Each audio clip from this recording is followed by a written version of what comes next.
జై గురుదత్త సంపూర్ణ దత్తతత్వ అవగాహన గురించి మళ్ళీ ఒక వీడియో. మనలో మార్పు అనే సత్యగుణం అని, 10 మంది ఆనందంలో మన ఆనందం వెతుక్కునేవారు సత్యగుణము అని మహాత్ములు ఇలాగే లోక కళ్యాణంలో సేవలు చేస్తూ ఉంటారు అని తెలుసుకున్నాము.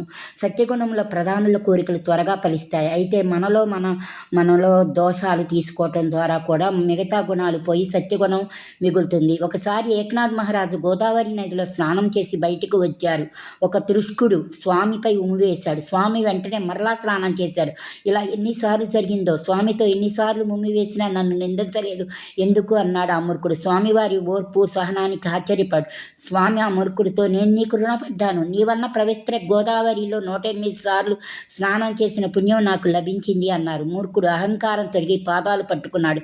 స్వామి పరమాత్మ ఈ జగత్తులో ప్రకటమయ్యాడని గుర్తింపు అని అన్ని ధర్మాలకు మూలము, హింసించిన అందరిలో ఉన్న భగవంతుని హింసించినట్లే అన్నారు. ఏకనాథ స్వామి అనేక సార్లు దత్త సాక్షాత్కారం పొందిన మహాత్ములు.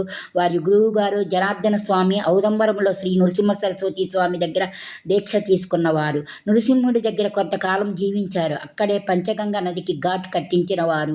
సత్యగుణము భగవంతుడికి ఎంతో ప్రీతి. అందుకే అత్రి మహర్షి తపస్సుకి విష్ణువు, బ్రహ్మ, శివ దర్శనం పొందిన శివరుద్రాంశలు విష్ణువులో కలిశాయి. అంటే బ్రహ్మహంస అయిన మనసుని, రుద్రాంశ అయిన కోరికలను, అవిషడ్వర్గాలు కూడా సత్యగుణమైన విష్ణువులో పెట్టి సత్యగుణ ప్రధానుడై తపస్సు చేసి పరమాత్ముని దత్తుని పొందాడు అని ఇదే అసలు ధర్మ సూక్ష్మము. జై గురుదత్త. గురుభక్తులందరికీ ఈ వీడియో చేరాలని లైక్ చేసి షేర్ చేయండి స్వామి. జై గురుదత్త.